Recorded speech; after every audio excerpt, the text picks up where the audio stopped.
Seid ihr ready? Bibel lesen? Konzentration. Glücklich zu preisen seid ihr, wenn ihr um des Menschensohnes willen gehasst und ausgestoßen werdet. Und wenn man euch um seinetwillen beschimpft und euren Namen in den Schmutz zieht. Freut euch, wenn das geschieht. Tanzt und springt vor Freude, denn im Himmel wartet eine große Belohnung auf euch. Genauso haben es ja ihre Vorfahren mit den Propheten gemacht. Und wehe euch, wenn alle Leute gut von euch reden. Genauso haben es ja ihre Vorfahren mit den falschen Propheten gemacht. Aber euch, die ihr mir hier zuhört, sage ich, liebt eure Feinde. Tut denen Gutes, die euch hassen. Segnet die, die euch verfluchen. Betet für die, die euch Böses tun. Schlägt dich jemand auf die eine Backe, dann halt ihm auch die andere hin. Und nimmt dir jemand den Mantel, dann lass ihm auch das Hemd. Gib jedem, der dich bittet. Und wenn dir jemand etwas nimmt, dann fordere es nicht zurück. Handelt allen Menschen gegenüber so, wie ihr es von ihnen, auch erwartet. Handelt allen Menschen gegenüber so, wie ihr es von ihnen euch gegenüber erwartet. Wenn ihr die liebt, die euch Liebe erweisen, verdient ihr etwa dafür besondere Anerkennung? Auch die Menschen, die nicht nach Gott fragen, lieben die, von denen sie Liebe erfahren. Und wenn ihr denen Gutes tut, die euch Gutes tun, verdient ihr dafür besondere Anerkennung? Nee, so handeln auch die, die nicht nach Gott fragen. Und wenn ihr denen leiht, von denen ihr ebenfalls etwas erwarten könnt, verdient ihr dafür besondere Anerkennung? Auch bei denen, die nicht nach Gott fragen, leiht einer dem anderen in der Hoffnung auf eine entsprechende Gegenleistung. Nein, gerade eure Feinde sollt ihr lieben, tut Gutes und Leid, ohne etwas zurückzuerwarten. Dann wartet eine große Belohnung auf euch und ihr werdet Söhne des Höchsten sein. Denn er ist gütig gegen die Undankbaren und Bösen. Seid barmherzig, wie euer Vater barmherzig ist. Wow. Was für herausfordernde Sätze, oder? Und wenn man diese Predigt, die Jesus ja hier hält, zu seinen Jüngern, so ein bisschen auf sich wirken lässt, dann merkt man, so geht es mir zumindest, dass ich ziemlich schnell kapitulieren muss und sagen muss, Gott, das schaffe ich gar nicht. Es gibt ja manch ein Vers in der Bibel, wo man denkt, doch, wenn ich mir ein bisschen Mühe gebe, dann schaffe ich das. Meistens zumindest. Aber das, was Jesus hier sagt, das ist doch schlichtweg unmöglich. Und ist es nicht auch absolut unklug?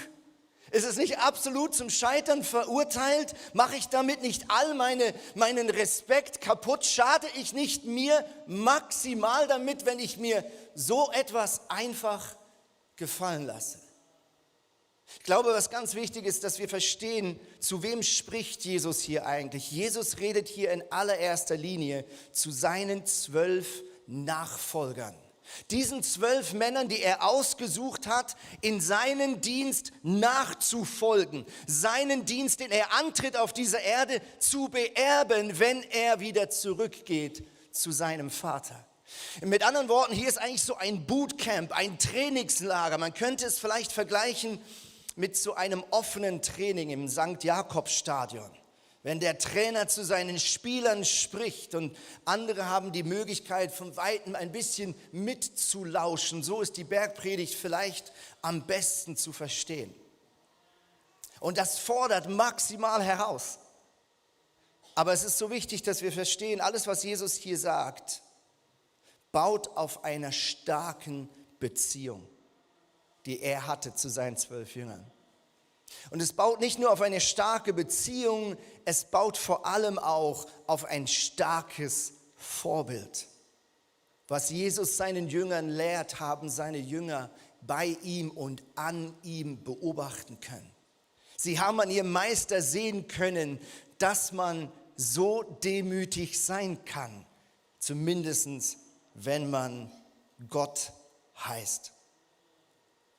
Man könnte es vielleicht auch vergleichen heute Abend mit einer Rede zwischen den 2 Halbzeiten. Ja, Deutschland gegen die Schweiz. Der Trainer nimmt nochmal seine Spieler zusammen und er heizt ihnen nochmal voll ein im Wissen, in den nächsten 45 Minuten sind sie alleine auf diesem Spielfeld und seine Worte werden in ihr Herz reingehen und ihnen die Kraft geben, diesen Kampf zu bestehen, hoffentlich zugunsten der Schweiz.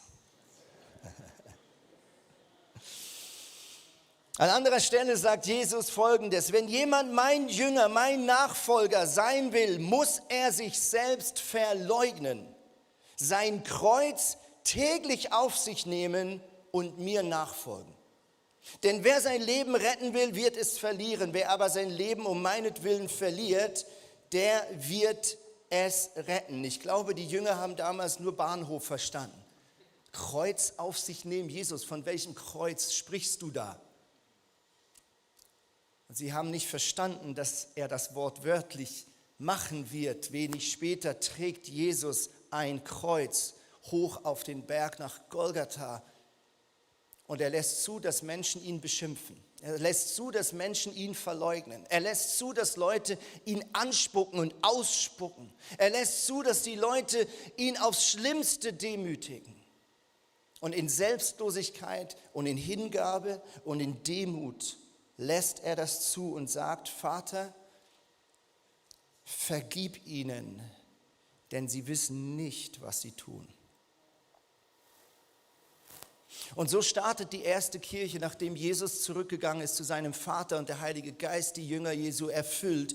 Und wir lesen in der Apostelgeschichte, wie Leute zum Glauben kommen, Apostelgeschichte 2, aber schon in Apostelgeschichte 7 stirbt der erste Nachfolger von Jesus namens Stephanus durch den Märtyrertod. Und was sagt er? Vater, vergib ihn. Kapitel 8 beginnt bereits die Christenverfolgung. Und es hat harte Konsequenzen, wenn du dich auf den Namen von Jesus berufst. So beginnt Kirche. Einerseits mit Wundern, mit Heilung, mit Aussendung, mit wunderbaren Dingen. Und das Volk war begeistert, aber Kirche begann auch sehr bald mit Widerstand, mit Verfolgung, mit Unterdrückung. Und jetzt lesen wir 2000 Jahre später diese Verse und denken, das hat ja mit uns heute nicht mehr ganz so viel zu tun. Wir dürfen hier in Freude Menschen taufen, wie genial ist. Wir müssen nicht Angst haben, dass im nächsten Moment eine Polizei hier reinkommt und den Matthias Saladin und die anderen Pastoren verhaftet. Oder sogar die Täuflinge. Aber gar nicht vor wenigen Wochen passierte Folgendes. Ich weiß nicht, wer von euch den Bischof Mamari kennt, ein TikTok-Star, ja, ein Bischof, der irgendwann die Idee hatte, eine Kamera aufzustellen und Millionen von Menschen hören ihm zu. Und vor wenigen Wochen, am 15. April, während seiner Predigt in Australien, in einem freien Land, ähnlich wie dem unsrigen, kommt ein 16-jähriger Mann, stürmt auf die Bühne und sticht ihn ab, nicht nur ihn, auch 3 seiner Mitarbeiter. Gott sei Dank haben alle Opfer überlebt.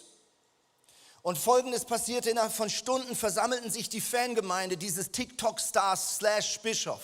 Und die Leute wurden sauer, sie versammelten sich vor der Kirche und sie forderten harte politische Maßnahmen. Sie forderten Gewalt und politische Maßnahmen und polizeiliche Maßnahmen, bis dieser Bischof unter Schmerzen eine Sprachnachricht aufnimmt, um Kontakt aufzunehmen zu seiner Fangemeinde, zu seiner Kirche. Und jetzt hört mal, was dieser Mann sagt, wenige Stunden nachdem er von einem Attentäter mit einem Messer angegriffen wird. Er spricht zum Attentäter die folgenden Worte: Du bist mein Sohn, ich liebe dich. und ich werde für immer für dich beten. Und wer auch immer dich geschickt hat, das zu tun, ich vergebe ihn auch im mächtigen Namen Jesus. In meinem Herzen habe ich nichts als Liebe für jeden, ob diese Person nun Christ ist oder nicht, fügt der Herr hinzu. Der Herr Jesus hat uns nie gelehrt zu kämpfen. Der Herr Jesus hat uns nie gelehrt, Vergeltung zu üben. Der Herr Jesus hat uns nie gesagt, Auge um Auge, Zahn um Zahn. Der Herr Jesus sagte, vergeltet nicht Böses mit Bösem, sondern vergeltet Böses mit Gutem. Deshalb, meine Geliebten, möchte ich, dass ihr immer ruhig bleibt. Wir müssen auch immer gesetzestreue Bürger sein, aber vor allem sind wir Christen und wir müssen auch so handeln. Wow, das nur wenige Wochen in einem ähnlichen freien Land wie dem unsrigen. Und ich war so berührt von der Reaktion dieses Mannes. Er erlebt, wie ihn jemand angreift, weil er den Namen von Jesus groß macht.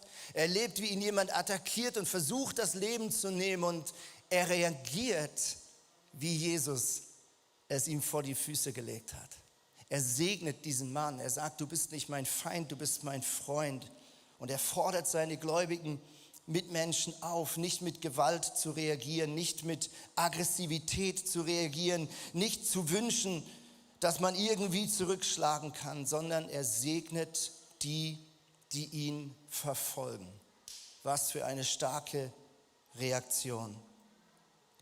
Ich möchte mit euch einen Mann anschauen, der in der Kirchengeschichte dieses Denken sehr stark geprägt hat. Sein Name ist Menno Simons, er ist der Begründer der mennonitischen Bewegung, aber nicht nur das, er ist auch einer der wichtigsten Figuren in der Täuferbewegung und damit auch einer der Gründer der Freikirchen. Und wir haben es geschafft, ihn nochmal vor die Kamera zu zerren.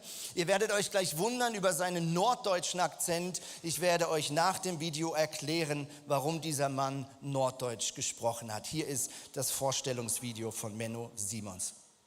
Moin, ich bin Menno Simons. Geboren wurde ich im Jahr 1496 in Friesland, einem Teil der heutigen Niederlande. Ursprünglich wurde ich zum Priester in der römisch-katholischen Kirche ausgebildet. Doch mit der Zeit begann ich die Schriften der Bibel tiefer zu studieren und ich stellte fest, dass vieles von dem, was ich selbst dann auch in der Kirche praktizierte und lehrte, nicht wirklich mit den Lehren Jesu übereinstimmte. So fing ich an, meine eigenen Überzeugungen zu hinterfragen. Ja, ein einschneidendes Ereignis, was mich echt am meisten prägte, war der gewaltsame Tod meines Bruders, der sich einer radikalen Gruppe angeschlossen hatte, die für ihre Überzeugung kämpfte. Dieser Verlust trieb mich dazu, Frieden und eine gewaltfreie Auslegung des christlichen Glaubens zu suchen. Ich wandte mich der katholischen Kirche ab und schloss mich den Täufern an. Eine Bewegung, die die Taufe bewusst für erwachsene Christen praktizierte, was zu dieser Zeit eine radikale Abweichung von der Kindertaufe war. Meine Predigten und Schriften legten den Schwerpunkt auf eine persönliche Beziehung zu Gott, die Bedeutung der Bibel als höchste Autorität im Glauben und das Leben in Einfachheit und Aufrichtigkeit im Einklang mit Jesu Lehren. Ich setzte mich auch stark für Gewaltlosigkeit ein, eine Haltung, die die Täuferbewegung stark prägte. Aufgrund meiner Überzeugungen und meiner Rolle in der Bewegung wurde ich verfolgt. Deshalb lebte ich viele Jahre im Untergrund und reiste viel, um Gemeinden zu stärken und zu gründen. Meine Lehren und mein Einsatz für den Glauben legten den Grundstein für die mennonitische Kirche, die bis heute existiert und sich weltweit für Frieden und Gerechtigkeit einsetzt. Mein Weg war nicht immer leicht, aber mein Glaube und das Streben, ein Leben zu führen, das den Lehren Jesu entspricht, waren die Lichtblicke auf meiner Reise.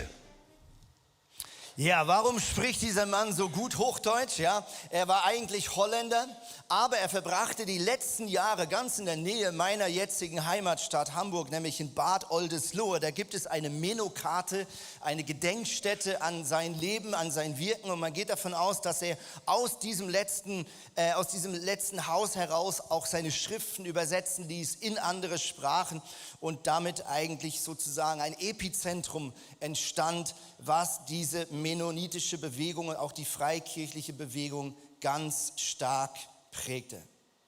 Menno Simons war einer der Begründer dieses Denkens, was wir vorhin in dieser Bergpredigt gehört haben. Er hat sich erinnert an diese Worte Jesu, wo Jesus da auffordert, den Glauben nicht durch politische Gewalt, nicht durch dominante Erziehung einem anderen Menschen aufzudrängen, sondern ein Glaube, der auf die Freiwilligkeit und die Mündigkeit einer Person baut. Ein Glaube, der sagt, ich will Jesus nachfolgen und ich will mein Leben diesem Jesus unterordnen.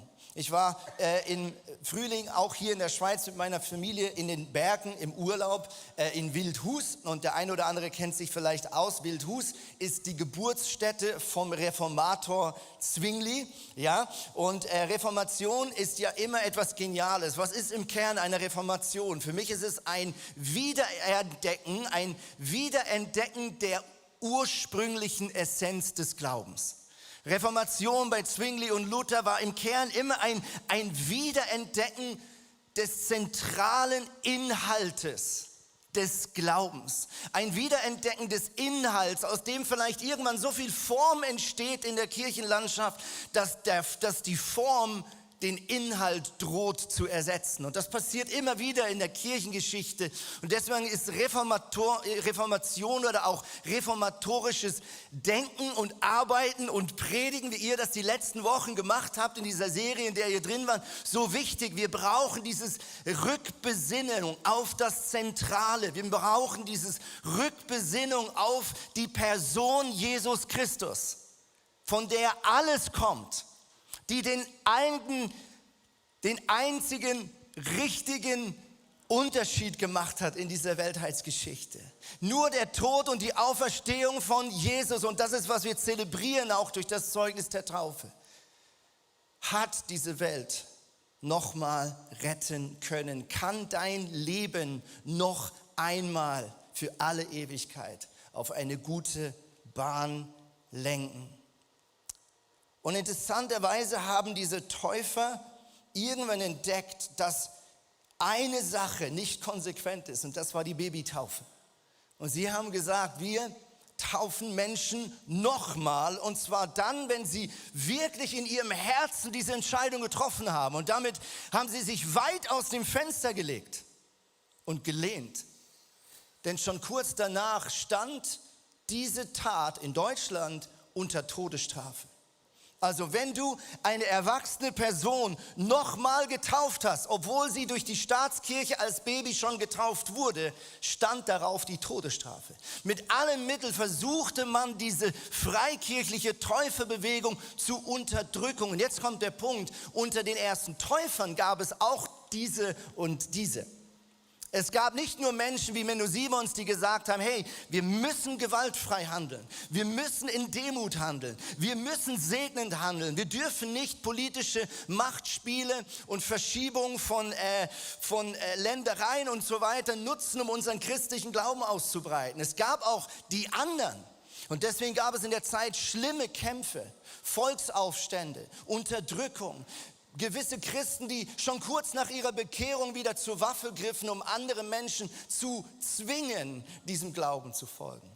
Und Menno Simons war einer der Männer, die gesagt hat, nein, nur durch das Vorbild der Demut, der Gewaltfreiheit, des Segnens unserer Feinde können wir konsequent Jesus in unserer Welt repräsentieren. Und wenn wir die Tools und die Systeme und die Machenschaften dieser Welt benutzen, um Jesus groß zu machen, dann kann das nicht funktionieren. Das ist ein Widerspruch in sich selbst.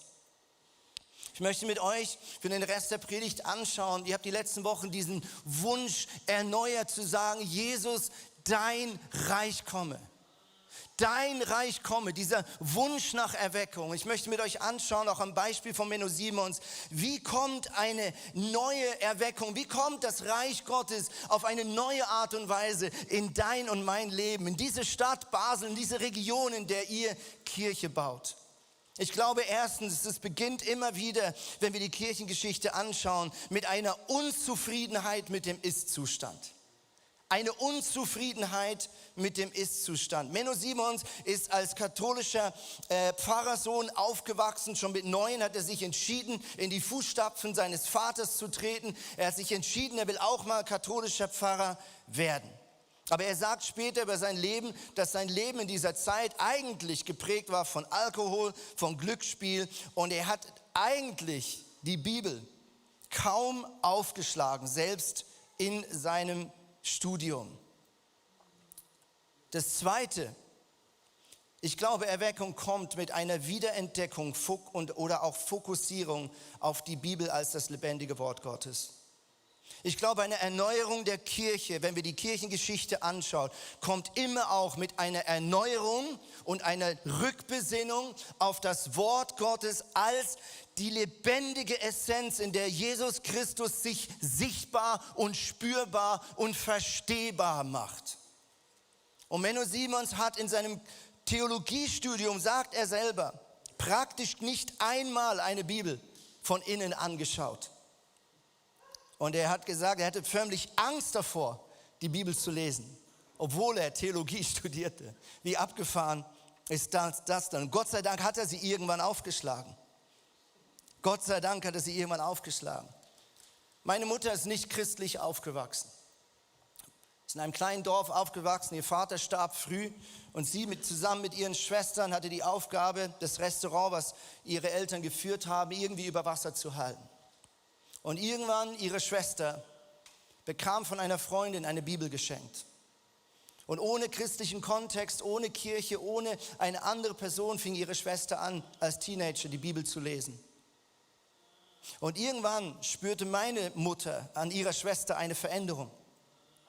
Und sie schenkte ihr auch eine Bibel.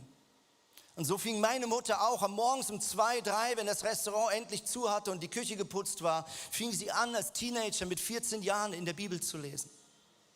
Und nur durch das Lesen der Bibel, liebe Freunde, lernte sie Jesus kennen. Öffnete Gott ihr die Augen für ihre Verlorenheit. Öffnete er ihr die Augen, dass sie wusste, ich brauche diesen stellvertretenden Tod und die Auferstehung von Jesus Christus. Und alleine in ihrem Zimmer ging sie auf die Knie und gab ihr Leben Jesus. Eine Person öffnet die Bibel und sie sieht und erkennt, wer Jesus ist. Ihre Schwester habt ihr vor wenigen Wochen hier auf der Bühne gehabt, die Tante Margret. Sie war hier auf der Bühne. Jetzt wisst ihr ein bisschen mehr über meine Geschichte. Lass uns nicht unterschätzen, welche Kraft das Wort Gottes hat, wenn wir es im Glauben und in dem Heiligen Geist lesen. Amen. Der nächste Punkt, liebe Freunde, ist eine Abkehr von toter Religiosität. Eine Erweckung und ein Neuanfang in deinem und meinem Leben. Und ich glaube, wir brauchen das immer wieder, ist immer eine Abkehr von toter Religiosität. Was ist es? Es ist, wenn wir Dinge tun, aber das Herz dahinter verloren haben. Es ist, wenn wir anfangen, unseren Glauben auf Äußerlichkeiten zu reduzieren und ignorieren, was in uns abgeht. Und wenn wir denken, es ist eigentlich egal, ob ich das noch fühle und es ist auch egal, ob ich eigentlich wirklich selbst mit Gott in Kontakt bin, ich laufe einfach in diesem Marsch der anderen Christen mit. Das ist immer Religiosität und wir alle erleben das manchmal. Und wenn wir sagen, Jesus, dein Reich komme, dann bedeutet das, dass ich sage, Jesus, ich akzeptiere nicht länger, was in mir abgeht. Ich akzeptiere nicht länger, dass hier drinnen was kalt ist. Ich akzeptiere nicht länger, dass wir beide nicht mehr miteinander reden.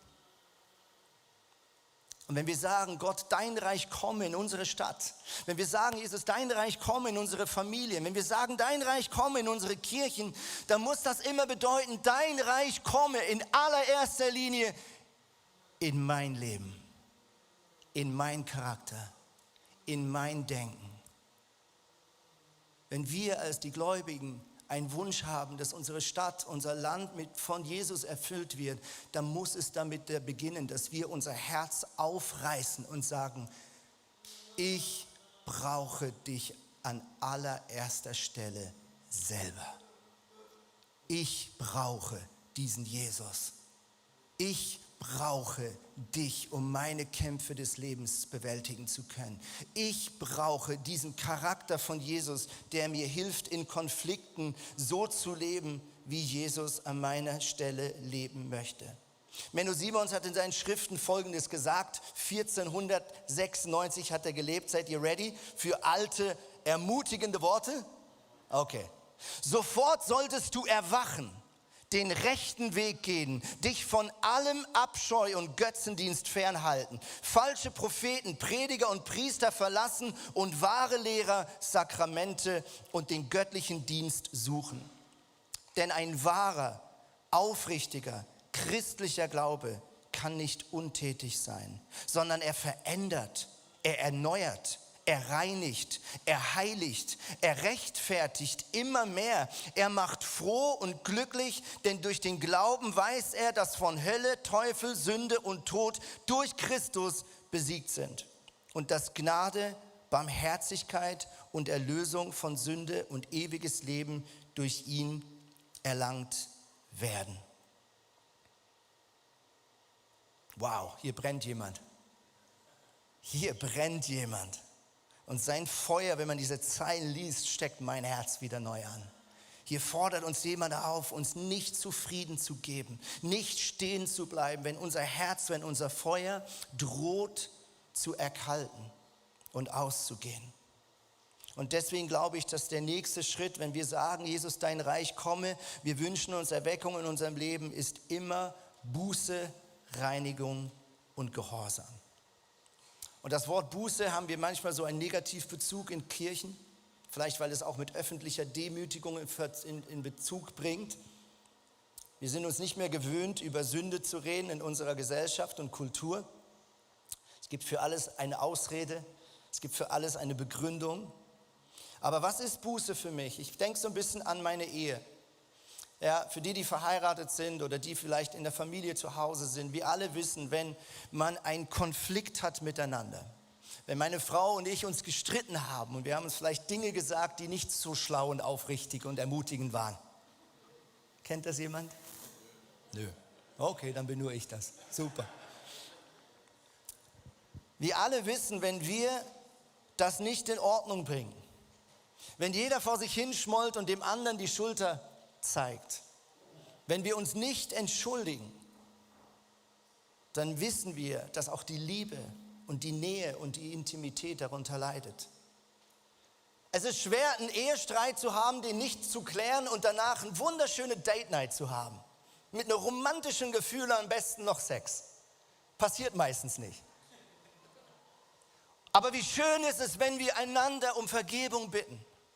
Wie schön ist es, wenn wir sagen, es tut mir leid, was für ein Feuer und was für eine Salbung und was für eine Intimität kommt dann oft zurück in meine Beziehung zu meiner Frau oder in die Beziehung zu meinen Kindern. Wie schön ist es, wenn wir sagen, es tut mir leid, was ich gesagt habe und wir nehmen uns in den Arm und plötzlich ist da wieder eine Nähe und ein Feuer und etwas ist wiederhergestellt. Und genau das möchte Buße, liebe Freunde, deine Beziehung mit Gott wiederherstellen. Dass da Intimität und Nähe und Kommunikation wieder möglich ist. Deswegen brauchen wir Buße. Ja, Jesus hat alles vergeben, aber die Beziehung zu ihm leidet. Nicht, weil er seinen Bund hält, sondern weil du deinen Bund nicht hältst. Und Buße bedeutet, dass ich sage, ich bekenne, das war nicht in Ordnung, Jesus. Ich benenne es beim Namen, ich benenne es als Sünde, als etwas, was mich von Gott trennt und nicht seinem Wesen entspricht. Und wir brauchen das.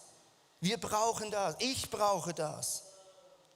Und ich glaube, in eine gereinigte Beziehung kommt neues Feuer. Und in eine gereinigte Kirche kommt neues Feuer. Kommt neue Vollmacht. Und deswegen lasst uns nicht aufhören, auch als Kirchen, als Small Groups, als Kleingruppen, immer wieder Buße zu tun. Ehrlich zu sein, authentisch zu sein. Zu sagen, was läuft gut in unserem Leben und wo kämpfen wir.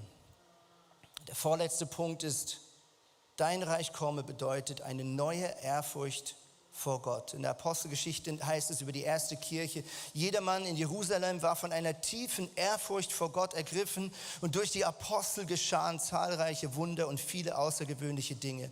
Und der letzte Punkt, und damit schließt sich der Kreis zur Bergpredigt von Anfang. Ich glaube, der letzte Punkt bedeutet Selbstlosigkeit und Hingabe. Selbstlosigkeit und Hingabe. Lass uns noch einmal den Worten von Menno Simons lauschen. Der wahre evangelikale Glaube kann nicht inaktiv bleiben. Nochmal, der wahre evangelikale Glaube kann nicht inaktiv bleiben, sondern zeigt sich in aller Gerechtigkeit und Werken der Liebe. Er kleidet die Nackten, ernährt die Hungrigen, tröstet die Geplagten, beherbergt die Elenden, unterstützt und tröstet alle Unterdrückten. Er vergilt Böses mit Guten, dient denen, die ihm Schaden zufügen, betet für die, die ihn verfolgen. Jesus pur. Jesus pur. Und wir leben in einer Zeit, in der viel diskutiert wird über den evangelikalen Glauben. Und manch einer denkt, ich muss nur wieder gut genug theologische Argumente finden, um die anderen zu überzeugen, die nicht mehr sicher sind. Menno Simons sagt, nein, wenn ihr evangelikalen Glauben unter Beweis stellen wollt, dann lebt ihn. Dann lebt ihn, liebe Freunde. Dann zeig mir deinen Glauben in deinem Alltag. Und wenn ich so laut werde, dann rede ich zu mir und nicht zu dir. Warum? Weil wir so gut darin sind, Argumente zu finden und theologisch alles irgendwie aufzubauen und zu erklären, warum der andere nicht recht hat. Was diese Welt braucht, ist Jesus. Einen sichtbaren Jesus in uns und an uns. Und deswegen möchte ich enden mit der Frage, wir haben hier die ganze Zeit so einen Baum und du fragst dich, warum steht er hier? Darf ich das abreißen? Nee, lass ich. Ich mach so. Jesus hat gesagt, einen echten Glauben, einen Propheten, der die Wahrheit spricht, den erkennst du an der Frucht.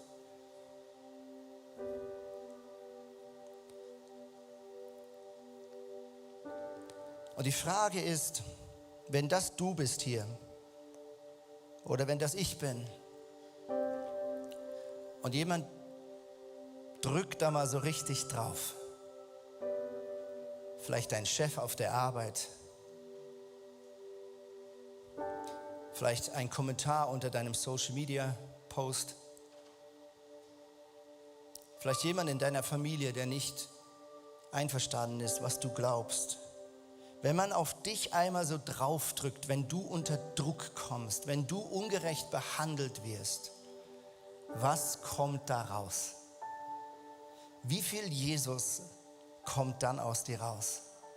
Wie viel Jesus kommt dann aus mir raus? Wenn man in mich hineinbeißt, wenn man in meinen Alltag hineinschaut, wenn man in meine Kindererziehung hineinschaut, wenn man in meine Gedankenwelt hineinschauen dürfte, wie viel Jesus ist da zu sehen und zu schmecken und zu riechen? Und deswegen mehr als jede perfekte Theologie brauchen wir Jesus in uns. Und ich weiß, diese Worte fordern maximal heraus. So geht es mir auch. Ich stand vorhin hier in der Anbetung und ich habe mir nochmal reflektiert über das, was ich gleich predigen werde. Und ich habe zu Jesus gesagt, Jesus, was ich gleich predige, kann ich absolut gar nicht. Ich fühle mich so dämlich, auf diese Bühne zu gehen und anderen Leuten zu sagen, hey, lass uns das mal machen. Und das ist die ehrliche Antwort. Das, was Jesus hier uns vor die Füße legt, können wir nur durch ihn in uns. Das entspricht nicht der menschlichen Natur, geduldig zu sein, wenn andere ungeduldig sind. Es entspricht nicht der menschlichen Natur, demütig zu reagieren, wenn jemand dich zu Unrecht verleumdet. Es entspricht nicht der Natur, jemanden zu segnen, der dich verflucht. Und deswegen, liebe Freunde, hat Jesus gesagt, es ist gut, dass ich gehe, weil den ich sende, der wird in euch hineinkommen, der Heilige Geist. Und er wird euch befähigen, meine Zeugen zu sein. Und Zeugen sein heißt nicht nur, dass wir schlaue Antworten geben können. Zeugen heißt, dass wenn man in uns reinbeißt und auf uns draufdrückt, dass man Jesus schmeckt und Jesus hört und Jesus sieht. Das ist seine Zeugen zu sein. Und deswegen, wenn wir beten, dein Reich komme, und ich lade uns ein, aufzustehen.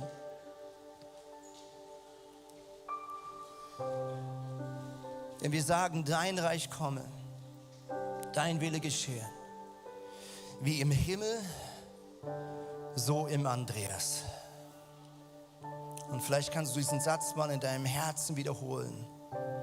Dein Reich komme, dein Wille geschehe, wie im Himmel. Und jetzt setz einfach deinen Namen ein.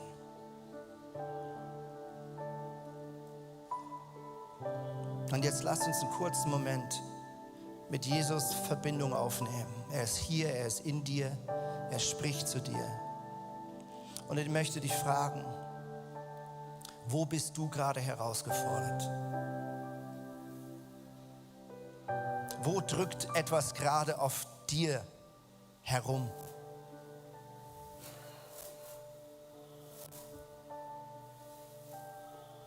Und wie wäre es, wenn du jetzt sagst, in diesem Kampf, in diesem Druck, kannst du bitte übernehmen? Jesus, kannst du bitte übernehmen? Jesus, ich will, dass du sichtbar wirst.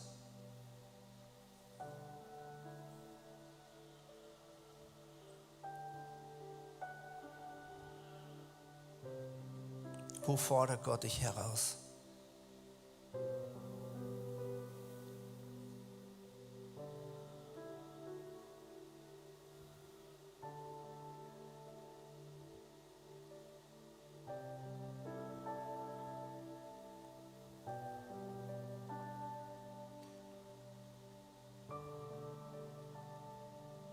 Hier vorne auf der linken Seite wird gleich das Gebetsteam sich aufstellen. Und wenn du merkst, dass du gerade herausgefordert bist in einer Situation, wo du sagst, ich brauche Jesus in mir, ich schaffe das nicht allein oder ich probiere es schon so lange und es wird nicht besser, ich mache dir so dermaßen Mut, dass du hier nach vorne kommst und jetzt für dich beten lässt. Du musst gar nicht viel erklären, du kannst einfach sagen, ich wünsche mir von Jesus und dann sag, was du dir wünschst. Und diese Person wird für dich beten und dieses ehrliche Bekennen, ich brauche dich und ich kann es nicht ohne dich, das hat so eine Kraft, liebe Freunde.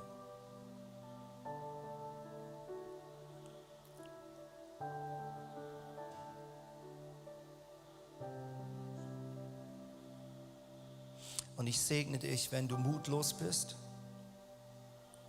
Ich segne dich, wenn du überfordert bist. Ich segne dich mit einer göttlichen Demut, die nicht aus dir herauskommt, sondern der Charakter von Jesus, der in dir lebt. Ich segne die, die sich ein neues Feuer wünschen. Und wenn du merkst, dass du Buße brauchst, Umkehr brauchst, da mache ich dir Mut, such dir jemanden, bring es in deine Small Group, wenn du eine Kleingruppe hast. Komm hier nach vorne zum Gebetsteam. Aber benenne die Baustellen in deinem Leben. Bekenne, was nicht gut läuft, damit Jesus übernehmen kann.